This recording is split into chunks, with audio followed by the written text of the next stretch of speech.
Alright, well, last time things didn't go so well with Gloria, and I thought it was gonna go well for a second, but then, of course, everything went wrong at the last moment, like it always does, so let's see what happens now. Hello there, Hall. Let's see what new surprises you have in store for me today. Because I have to warn you, after the conversation I just had, I'm hard to impress. And look who shows up, of course. Hello there, early bird. Only old surprises, apparently. You really should try harder next time, Hall. Having a conversation with a room, how bizarrely refreshing. It's good to see you too, Sophia. Now, I never thought I'd say something like this, but here it goes. Carmosa was right.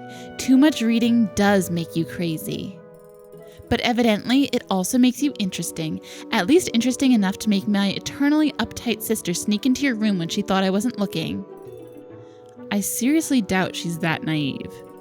Doesn't matter. The real question is, what did she want from you? Did she come and ask for help? So many hours without the chance to struggle for Carmosa's approval must have left the poor girl quite disturbed.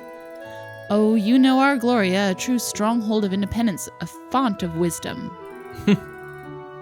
I take it she came to spread her usual Carmosian propaganda among the little ones?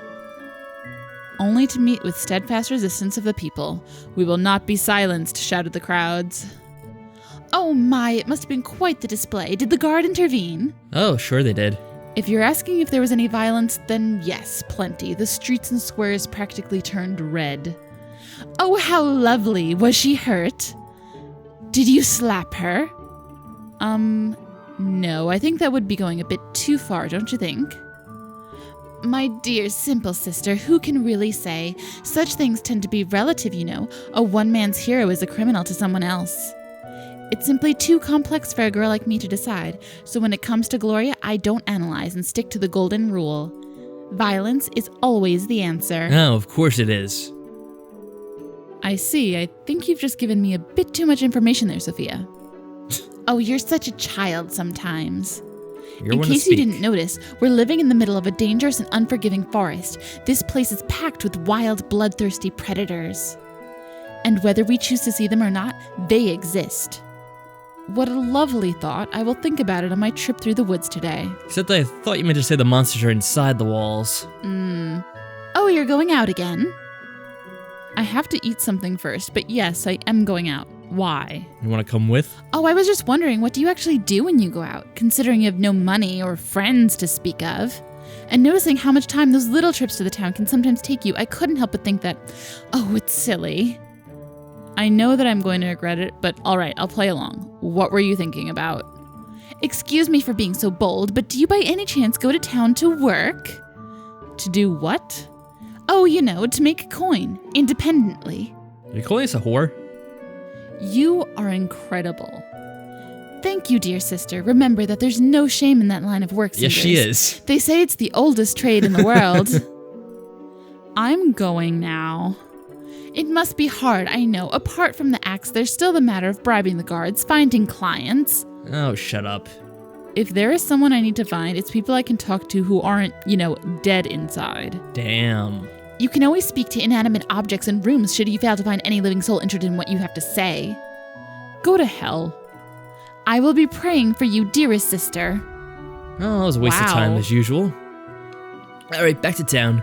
Let's see if we can find the captain of the guard again. I mean, we could go find whatever his name is, but I'm pretty sure we're more focused on finding the captain of the guard instead. Yeah. Another day of freedom I can spend on the town. There's always something going on here. Even now, I see some commotion in the street. I wonder what it is about. Another fight? Oh. The moment I saw my cow die, I knew it. It was those evil beads of yours that did it. Evil beads? What? She's a witch, or not. What are you talking about, woman? My poor Molly has died, and she was in so much pain for days. She mooed like she had never mooed before. It was almost like moaning or crying. Well, if she was sick and dying, then yeah. It was your fault. I have seen the bad omens. My poor Molly moaning in the odor her wretched body made. It must have been your curse, witch. Cows smell on their own, and your Molly didn't need my help in that department. You might not have noticed because you only bathe occasionally. Oh, My shots poor fired. Molly is dead, lifeless as a clump of mud on the street, and the heartless witch that you are dare to jest about it. I knew it was your doing, you wretched... I'm laughing because there is little else to do. How else should I react to your stupidity? You want someone to blame? I told you to come to me so I could take a look at your bloody cow... Oh, damn it, wrong voice. I told you to come to me so I could take a look at your bloody cow and heal it. But did you listen? No. The animal's pain was not enough reason to spare a few coins. But I did bring her to you. When it was terminal. Before that you said, it is for fate to decide what happens. So when it's your responsibility, you leave it to fate. And who would have guessed? It doesn't work out well. But you said the cow would die, and she did. I said it would die if you won't take care of it. Fate certainly won't. The damn cow was seriously ill. You could see that for yourself. You only came to me when it couldn't move anymore. Who is this idiot? She's townswoman or something. That is when you finally realize that trusting to fate isn't effective. Well, too late. So you're just searching for someone else to take your blame. Your Molly died because of your stupidity. Oh, but she didn't die until you looked at her, you witch. This whole town knows you are bad news. You are not welcome here. Shut up. Shut up, or else I will turn you into a frog or a cow to compensate for your loss. Damn. Uh-oh.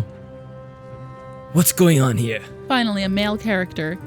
Oh, good captain, please arrest this evil witch for killing my poor Molly with her evil eye and her devilish beads. She has... Devilish beads, yes. Molly?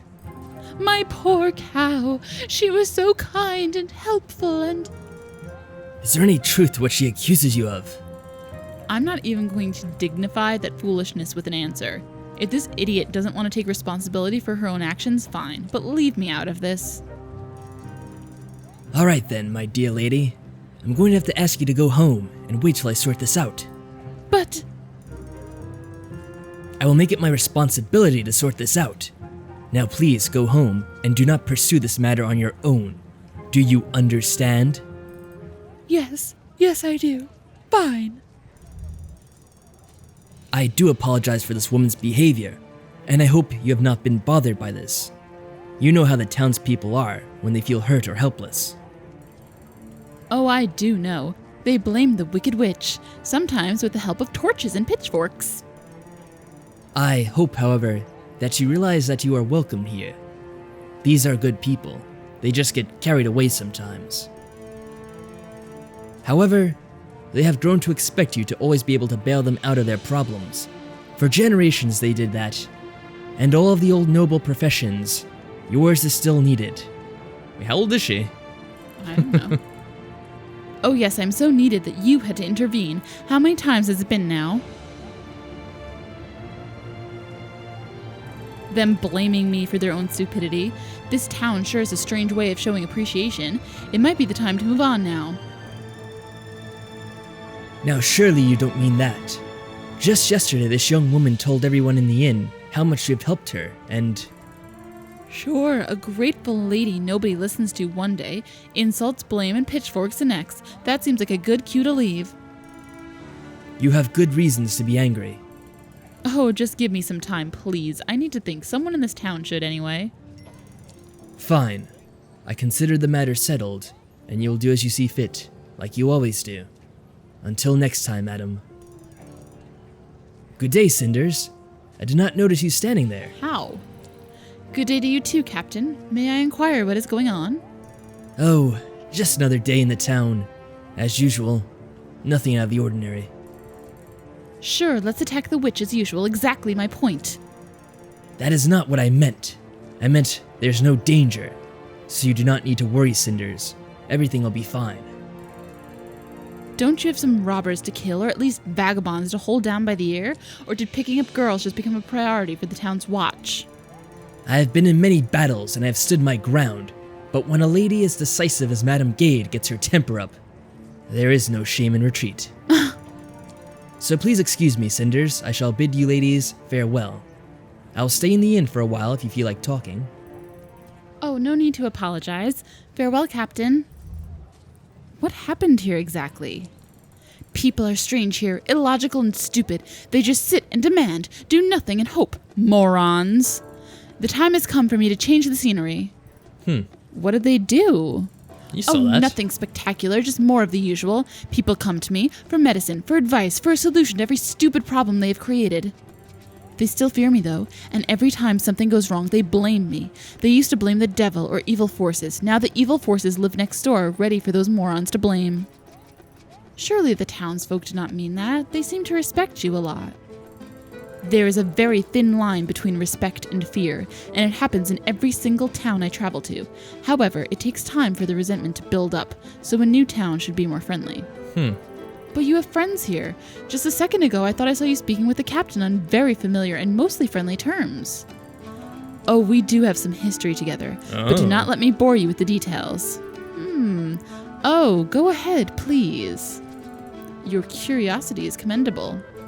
But let's discuss something of more importance. Have you given any thought to our last conversation?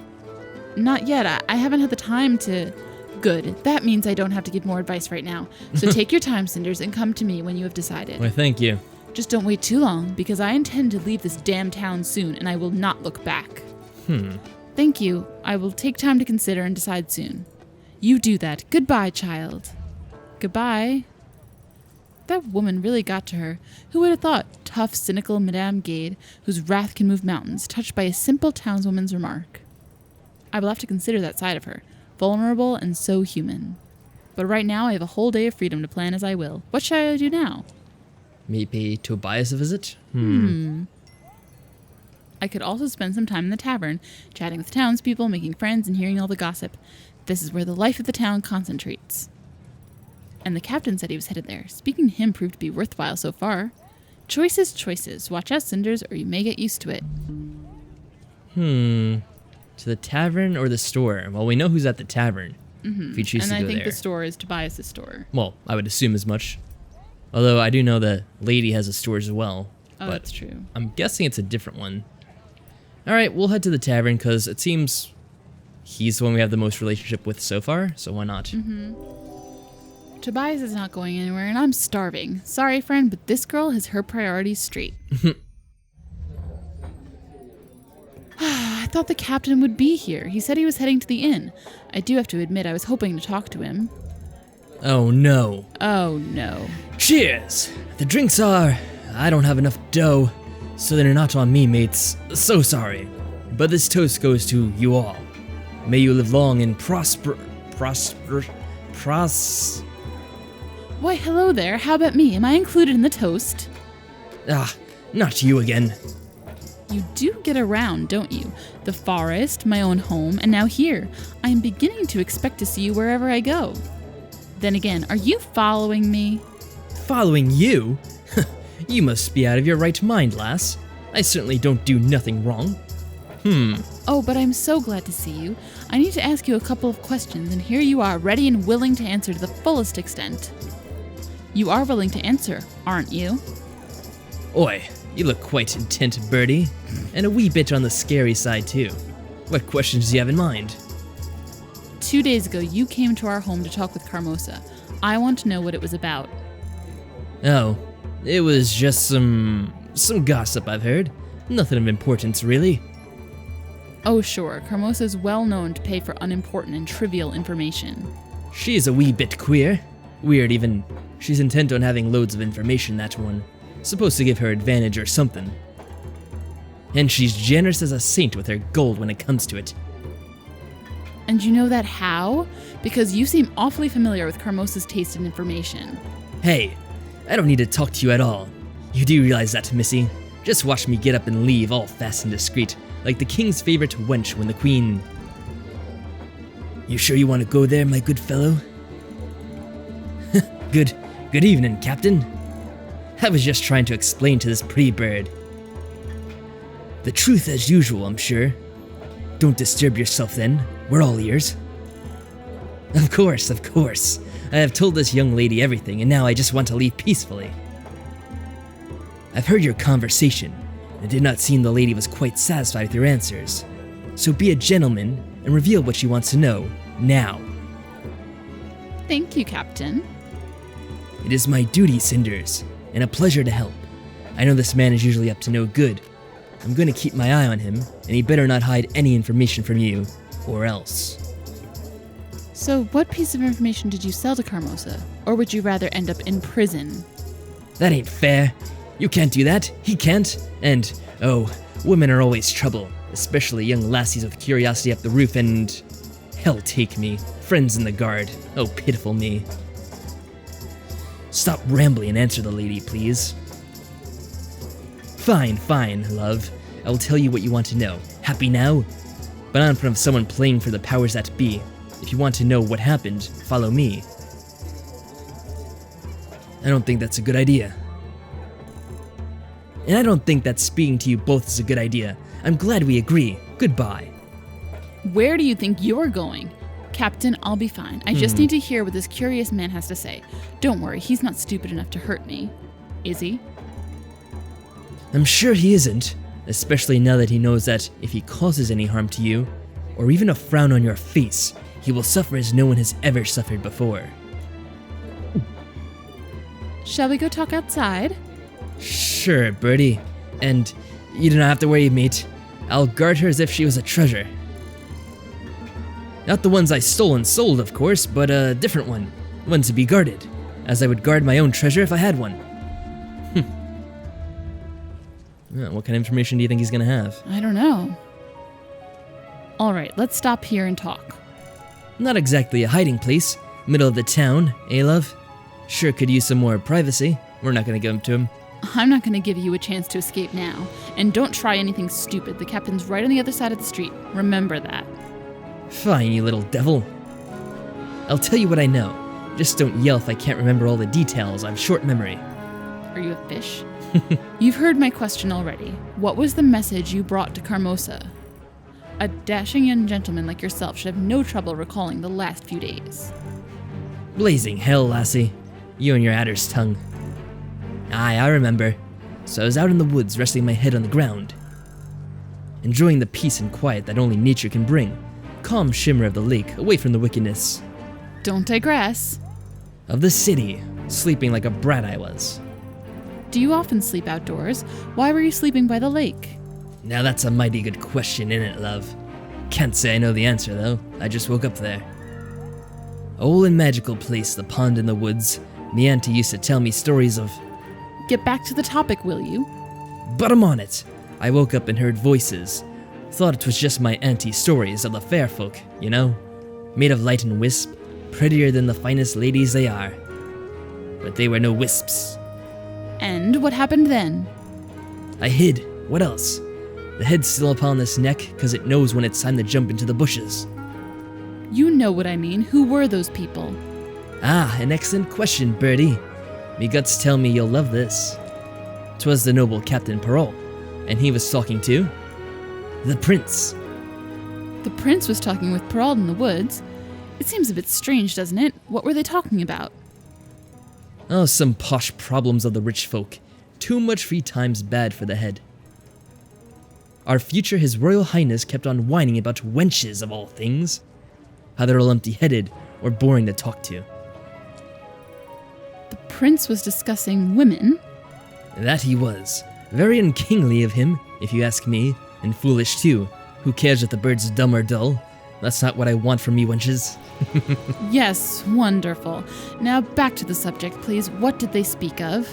The captain said something about rules, but I didn't hear that part with my head still spinning and the water shimmering so loud. Don't know what they meant, but the prince was mighty happy and said something about the ball, the grand ball. He got some idea, and that royally empty head of his, I heard it's 'cause of them crowns. Very bad for the head. Anyway, there was a new idea that he liked. The grand ball? It doesn't sound familiar. That's the excuse they made up so that the kings and princes can pick their wenches like vegetables in the market. Only the regular folk don't crown the cucumbers they bought as queens. At least, not often. So it's a tradition? Yeah, that. They always use that fancy name if something doesn't make any sense anymore. So what was the prince's new idea? 'Twas about masks. Making all the lassies wear them. You mean a masked ball? A masquerade? Aye. Didn't know the rich birds are so horrid. I don't think it's because of that. Did he say why the masks are so important to him? It had something to do with the elders, the families. Lots of lords and ladies waiting to trade their daughters and only one prince. Too much competition's bad for business and tempers. So he's trying to dodge accusations of being biased. Clever. Aye, I knew that. Don't know what's wrong with seeing a nice face, though. And what if the bird's got a pimple right between her eyes? Won't notice nothing with masks and such, unless he wants to ogle their curves. Ooh, bit on the nasty side, nobles. Me auntie told me stories, gossip really, about the shenanigans going on between them nobles in the palace. Stuff that'd make a confessor blush. Alright, I get the picture. A masked ball, you say. It makes a lot of sense, actually. The prince can pretend he's choosing his bride by judging her more subtle qualities, and there's no way of any of the houses accusing him of favoring one over another. Ah, clever. Who knows, maybe he isn't really pretending. Perhaps having a choice is what he really wants. Devilishly clever, love. Glad you got the smarts to see through all that. Saved me time having to explain it all to you. Ball for the noble birds, and they all have a chance, no matter how pimply or horrid. Made me think of Carmosa and her pretty lassies. No, not you, the other wenches. I mean sisters, your lovely sisters. Figured the old lady would pay me kingly coin for rumor like that. So there's to it. You satisfied, love? My dear friend, this isn't even half of the story I wanted to hear. You better get to the more juicy stuff right away. It's all there's to it. I swear my auntie's pimples. I don't know. Is there gonna be more to it? I don't think appealing to his morals would do anything. He doesn't seem to have morals. Possibly not. But I think for now I'm gonna leave off, and we'll discuss this and decide in the next part. Oh man. Until then, take care everyone. Bye.